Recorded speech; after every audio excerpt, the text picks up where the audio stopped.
reaction to the incident is split between people who think Serena was out of line and people who think there was sexism at play. Earlier, I spoke with Anna Kessel, sports writer for The Guardian, and I asked Anna which one she thought it was.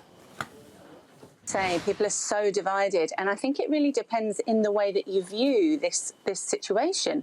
Do you view it merely on the rules, that Serena broke the rules and lost her temper, both of which are true, or do you take into the wider context all of the history around tennis's treatment of women, and particularly women of colour, and Serena's personal experiences, where she's often been dealt a really unfair hand? If you think only in the last 3 weeks she's been singled out for the outfit that she wore for medical reasons to the French Open, and the French tennis president has banned that outfit from the next tournament. So, you know, there is a history there of Serena being oppressed, and I think that's a lot of what her reaction is about.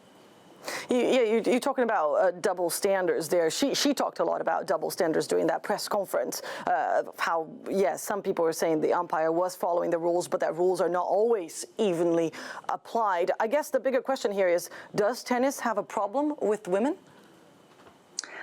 Well, a lot of people are saying that it does. Billie Jean King, of course, and if we don't listen to Billie Jean King, who do we listen to as an expert?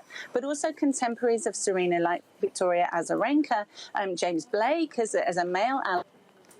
Actually, yeah, if I've made comments and offensive remarks in the past, and I have not been penalised. And there's been scores of examples all over social media of leading male players who have sworn or used really foul and abusive language, or, you know, thrashed their rackets. And the response, not only from the umpire, who perhaps in some of those occasions has not deducted games or points, but also from the media, has been very, very different.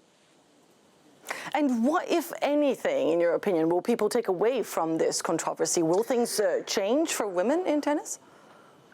I think that's what Serena's hope is, that things will change. And I think it will, because, you know, she always pioneers changes. She's the person that complains about equal pay. She's the person that complains about equal platform, whether it's the court that you're on or the kind of media exposure that you're getting. So we know that she's a groundbreaker for women in this sense. What I hope doesn't happen, and what I have seen a little bit of, is people starting to rip apart Serena's entire career and questioning her professionalism and her suitability as a role model based on this incident. And I think that's worrying and has an underlying nuance of misogynoir.